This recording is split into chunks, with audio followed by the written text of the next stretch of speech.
नमस्कार दोस्तों, मैं लाल बहादुर आपका अपने चैनल बहादुर सर ऑनलाइन क्लासेस में आपका स्वागत करता हूं। दोस्तों चलिए आज हम लोग डिस्कस करेंगे यूपी पुलिस सिलेबस के बारे में। जो यूपी है, यूपी पुलिस सिलेबस है, उसमें हिंदी के बारे में देखेंगे। हिंदी में कौन कौन से चैप्टर आपको आ रहे हैं। हिंदी का जो क्वेश्चन है वो लमसम में 37 क्वेश्चन के आसपास वो आपसे पूछता है हिंदी में। ठीक है, हिंदी में किस किस टॉपिक से क्वेश्चन रहते हैं तो देखिए, व्याकरण से जो क्वेश्चन रहता है वह कितना रहता है, 20 से 25 क्वेश्चन रहता है। और शब्दावली से जो क्वेश्चन रहते हैं वो 4 से 5 क्वेश्चन रहते हैं। और काव्य से जो रहते हैं वो 3 से 4 क्वेश्चन रहते हैं। और साहित्य में देखेंगे, साहित्य में 3 क्वेश्चन इस सबसे रहते हैं। पुरस्कार से देखेंगे तो 2 क्वेश्चन रहते हैं। इस तरह से सिलेबस रहता है। देखिए, व्याकरण में हमें क्या क्या पढ़ना है, जो 20 से 25 नंबर पाना है, हमें क्या क्या पढ़ना पड़ेगा।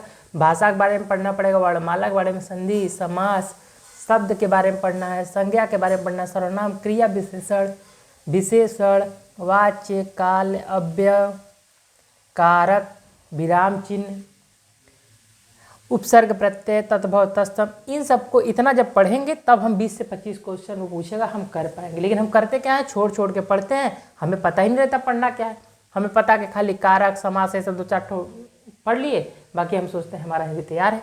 यही से हमारा क्वेश्चन गलती होता है। जितना टॉपिक है सभी को क्लियर करना है। नहीं आए किसी न किसी टीचर से यूट्यूब पे सर्च करना है दोस्तों। ठीक है, किताब खरीद लीजिए, कोई अच्छा किताब से पढ़िए। शब्दावली में देखिए, वर्तनी पे क्वेश्चन आधारित पूछ सकता है, पर्यायवाची पूछता है, अनेकार्थी पूछता है, विलोम पूछता है, मुहावरा पूछता है, लोकोक्तियाँ पूछता है, श्रुति सम, एक जैसे वो वाले शब्द पूछता है, श्रुति सम भिन्नार्थ वाले शब्द पूछ लेगा। काव्य में आपसे क्या पूछता है, इतना पढ़ेंगे यहाँ से यहाँ तक तो आपको 4 से 5 क्वेश्चन इसमें से मिल जाएगा।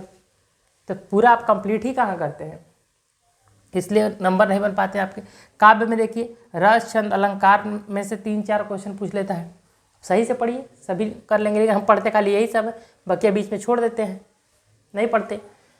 ये तो बिल्कुल ही कोई लोग नहीं तैयार करते। जितने बच्चे यूपीपी में असफल होते हैं, सबसे ज़्यादा असफलता का कारण इनका ही है। इस पर ध्यान ही नहीं देते। इस पक्ष पे जो गाँव में रह रहे हैं, अपने से पढ़ाई कर रहे हैं, वो सब इसको ध्यान ही नहीं देते हैं। इस चीज़ों को ध्यान में रख के हमने ये वीडियो बनाया है। साहित्य में देखेंगे, साहित्य में 3 से 4 क्वेश्चन पूछता है। आदि काल से, भक्ति काल से, रीति काल से, आधुनिक काल से, विविध से, किस काल में कौन कौन सी रचनाएं हुई, कौन कौन से कवि हुए, कौन कौन से लेखक हुए, क्या हुए, इन सब के बारे में पढ़ना है आपको। पुरस्कार के बारे में देखें, पुरस्कार देखिए, साहित्य अकादमी पुरस्कार, ज्ञानपीठ पुरस्कार, व्यास सम्मान, भारत भारती, विविध, ये सबसे जो पुरस्कार से संबंधित है उससे 2 से 3 क्वेश्चन यहाँ से पूछ लेता है। हम लोग ये बहुत छोटा टॉपिक होता है, आसानी से चाहो तो 2-4 पन्ने में आराम से बना के बढ़िया से याद करके परीक्षा में जो पूछा जाए उसे निकाल सकते हैं।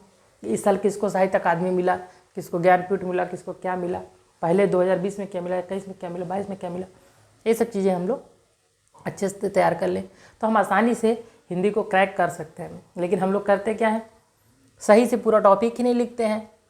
पूरा टॉपिक एक जगह लिखिए, फिर पढ़ना चालू करिए। जो जो टॉपिक पढ़ लीजिए उसको टिक कर लीजिए। जब आपको पता रहेगा हमें इतना कुछ पढ़ना है तब तो आप स्पीड करेंगे। मान लीजिए 2-4 चीज़ें आप पढ़ रहे हैं, उसका रस, छंद, अलंकार में ही लगे हुए हैं, कारक, समास, तत्भव, तत्सम ही पढ़ रहे हैं, आप बाकी सभी चीज़ें छोड़ दे रहे हैं। नंबर सब जगह से आते हैं दोस्तों, नंबर सभी जगह से आएंगे। तो आपको इन सब टॉपिक को भी आसानी से पढ़ना है। ये सब भी छोटा सिलेबस होता है, आप आसानी से पढ़ सकते हैं। यूट्यूब पे बहुत लोग पढ़ाए भी हैं।